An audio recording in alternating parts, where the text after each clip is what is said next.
And we are going to play first. We are not too thrilled about that hand. It does not have any red mana, but on the play this is probably fine. I've got a Doomblade for his ATOG, and I mean, if his hand isn't ridiculously explosive, I'll probably be okay, and if it is, I'll probably lose. Unearth is good. I really do need some red mana though. I'm hoping he'll mulligan. Maybe I should have bluffed some kill spells that last game and he wouldn't have gone all in on the ATOG. From the way I was playing, it was pretty clear I didn't have anything. I don't really know how that deck plays. It's possible that I could have played differently and just been like, yeah, I have a kill spell, and he wouldn't have sacked everything on that hunch that I didn't. But so there's always ways you can improve even when you don't have the goods. Springleaf Drum is fine. Now the question is, do I want to Sign and Blood him or do I want to Rats him while I know he has cards in his hand? Since I'm not under any pressure, I'm going to go ahead and draw the 2 cards. And you can see why. Now I have an extra kill spell and got my mountain. So, and he's not in good shape because he has not played very much. So now's the time to go all in and go after his hand. I'm gonna play Liliana Spectre. Grab one of his cards. Got an ATOG. His hand must be loaded. Oh, he got there. There goes Frogmite, and with that in Drum, he's gonna be just fine. There's a Flight Spell Bomb we talked about. What a turn.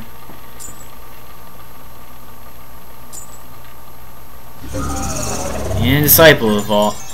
It's funny because I should just be dead here, but I'm actually in really good shape, given that he just played his whole hand like he literally played 5 cards in one turn.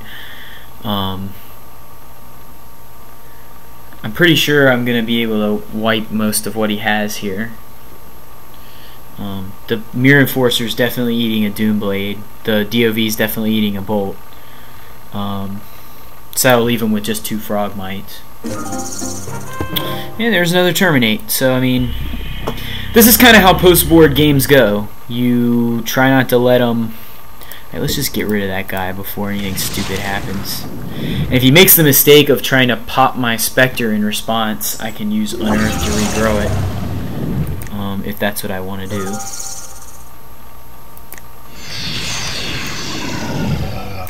Sure. I think I'm going to do that because I'm going to want to trade with... I'm going to want to trade with Frogmite this turn. So, regrow Spectre. And Doomblade your Mirror Enforcer. Just in case he has any kind of protection, I don't want him to get comfortable. Well, he's playing off the top, and we are too, except for the Terminates we have for what he has on the board. So, hopefully we are not too far behind here. We're trying to get value for this Ravenous Rats if we can.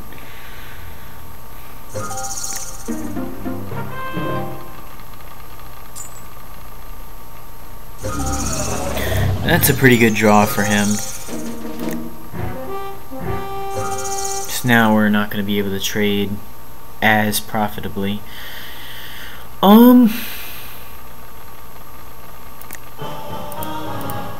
I think we still trade.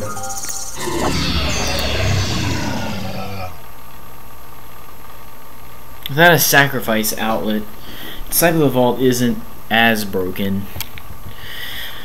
but it's still pretty broken. I think the play this time is to terminate the Disciple, and then just hope he bricks.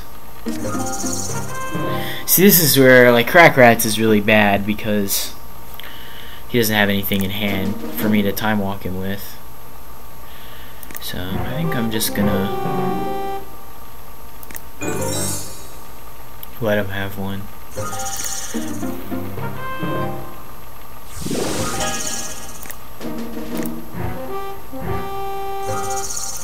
I'm gonna get rid of that guy. And yeah, I can't really do much about Frogmite, but he's got nothing going on over there, so that's a good draw. That's exactly the kind of draw we need, because it means that even like the longer the game goes on, the more valuable that card gets, and we will be able to hopefully exploit that for a big life swing when he's not ready for it. You know, like when he goes all in with an ATOG or something. We've also already killed 2 Disciple of the Vaults and a Mirror Enforcer and an ATOG.